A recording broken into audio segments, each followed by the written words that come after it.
नमस्कार। कैसे हैं सभी लोग? बढ़िया हैं। आज हम पांडे जी एक बहुत ज़बरदस्त आपको विद्या बताने जा रहे हैं जी। आपको ही नहीं बल्कि हमारे जितने सब्सक्राइबर हैं उनको सभी को। और इस विद्या को हम जी अपने द्वारकाधीश से जी एक सिद्ध साधक द्वारा प्राप्त किए थे जी। उस समय मेरी उम्र लगभग 22 वर्ष की थी जी। और उनका नाम मैंने लिखा है। इनको कालू कालू के नाम से पुकारते थे, लेकिन इनका नाम था कलहा बाबा। क्या नाम था? कलहा बाबा। और ये कलहा क्योंकि केला खाते जी, केले के पत्ते पे सोते जी केले के वृक्ष के नीचे रहते जी। सारा कुछ केला केला था, इसलिए तो कलहा कलहा केलहा केलहा इनको केलहा के नाम से भी पुकारते जी। तो बाबा का जब संगत मिला, मुझे अपने गुरु जी के साथ जाने का सौभाग्य हुआ, जी तो प्रातःकाल उनके साथ बैठे थे तो दूरे से नाम बुला देते थे, जिसको आप पहले जा रहे हो। हाँ। कभी आपको देखा सुना नहीं। जैसे आप पहुँचते, आओ तुम्हारा क्या नाम है? सुनील। हाँ सुनील पांडे जी, आइए आइए। अरे घर से आप इतने बजे निकले थे? हाँ। अच्छा, घर से आप रोटी खाए थे, थोड़ा आपकी माता जी बोल रही थी मीठा खा लो, आप मीठा नहीं खाए, चल दिए। इतना जब बोलते तो आदमी को लगता कि हाँ ये तो सारी बात पहले से जानते हैं। और जब ये बात कहते तो एक उनके पास माला थी, यूं करते, कान से यूं कान से घुमाते। तो ऐसे हम भी गए जब गुरु के साथ, उन्होंने बताया जी। तो हम लोग तो तंत्र लाइन के शुरू से ही गुरु की कृपा थी, हमने लगा कोई कर्ण पिशाचनी होगी, इसमें कौन बड़ी बात है जी। उसके बाद उन्होंने एक ऐसी बात बताई, जो कर्ण पिशाचनी का भी एक दायरा होता है, एक तरीका होता है, जो कोई नहीं बताया था। जी। कि मैं क्लास 4th में एक बच्चे को लड़ाई हुई, बेंच पे मैं खड़ा था, जी। वो भी बेंच पे आ गया और हम उसको मारने चले तो बेंच लड़खड़ाई, वो गिरा, उसकी खोपड़ी फट गई जी। और उसके चक्कर में मुझे 3 घंटे प्रिंसिपल ने बांध कर रखा था जी। तो ये बाल काल की अवस्था उन्होंने बताया, जो किसी को नहीं मालूम होती है। ठीक है जी। तो महाराज जी का जब संगत था, उन्होंने पता चला कि अयोध्या से आए हैं और परमहंस जी के शिष्य हैं। जी। तो परमहंस जी को बहुत मानते थे।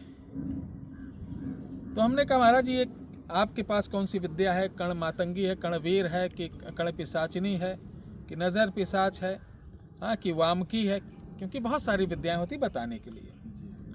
तो उन्होंने कहा बेटा ये कर्णमाला है। क्या बोलते हैं?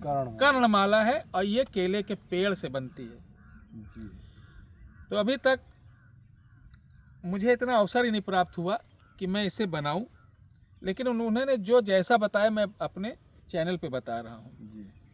क्योंकि इसमें प्रोसीजर थोड़ा लंबा है जी। और गृहस्थ की जिम्मेदारी, परिवार की जिम्मेदारी, रिश्तेदारी, खेती बाड़ी, फिर चैनल के सब्सक्राइबर को देखना और अपने दरबार में आने वाले लोगों को देखना, इतना समय कहाँ मिल पाता है? कहाँ मिल पाता है। तो इसके लिए क्या है, उन्होंने जो बताया मैं बता रहा हूँ। इस वीडियो के डिस्क्रिप्शन बॉक्स में एक मंत्र है। इस मंत्र को पहले अच्छी तरीके याद कर लो कि किसी भी चैत्र शुक्ल पक्ष से आपको शुक्रवार से जी। केले के पेड़ के पास ऐसा केला जिसमें फल आ रहा हो, फूल भी हो, फल फूल दोनों हो, 21 दिन हरे रंग का चादर बिछाकर लेट कर हरे रंग की हकीक की माला से जी। इस मंत्र का जाप केले के फूल को देखते हुए करना है जी। और कोई अगरबत्ती धूप बत्ती बंधन नहीं करना है।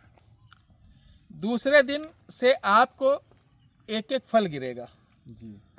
ठीक है, एक एक छोटा छोटा फल गिरेगा, उसको उठाना है जी।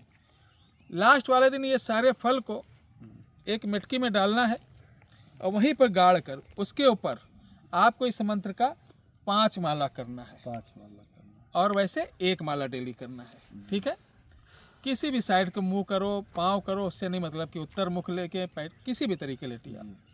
ये रात को 11 बजे के बाद ही जाना है जी। रात को 11 बजे के बाद जाना है। ठीक, किसी को साथ लेके नहीं जाना है। जितने दिन का ये सिद्धि हो उतने दिन आपको मांस, मदिरा, शराब, बीड़ी, सिगरेट, तंबाकू और संभोग से दूर रहना है। दूर रहना है। एक टाइम भोजन करना, एक टाइम फल खाना है। जी शंकर जी बजरंग बली का सुबह शाम स्मरण पूजन जरूर करना है। जी लास्ट वाले दिन जब आप 5 माला करोगे, 5 माला पश्चात ये मिटकी निकालोगे, तो वो जो छोटे छोटे केले के फल डेली गिरेंगे ना, उसके अंदर इतनी इतनी बड़ी लकड़ी जैसा बने होंगे, जी हैं, लकड़ी जैसा। उसी को लेना है और अच्छी तरीके से उसको काट कर एक एक मतलब मजबूत रेशम के धागे में डोरी बना लेना, यानी माला बना लेना। माला बना लेना। और ये कितने दाने की माला रहेगी? 21 मिलेंगे या 11 मिलेंगे? 21 या 11। हाँ, जो भी मिलेगा उसको उतना ही बना लेना। माला बनाने के बाद घर ले आना। जी 3 दिन प्रतिदिन इसके ऊपर 5 माला जाप करना जी और फिर इसको उसी केले के पेड़ के पास जाना, किसी मित्र या रिश्तेदार को लेकर इसको पहनना। पहनने के बाद जैसे मंत्र जाप करके कान पे 3 बार इसको ऐसे टच करोगे और सामने वाले से कहो कि तुम कोई भी प्रश्न करो।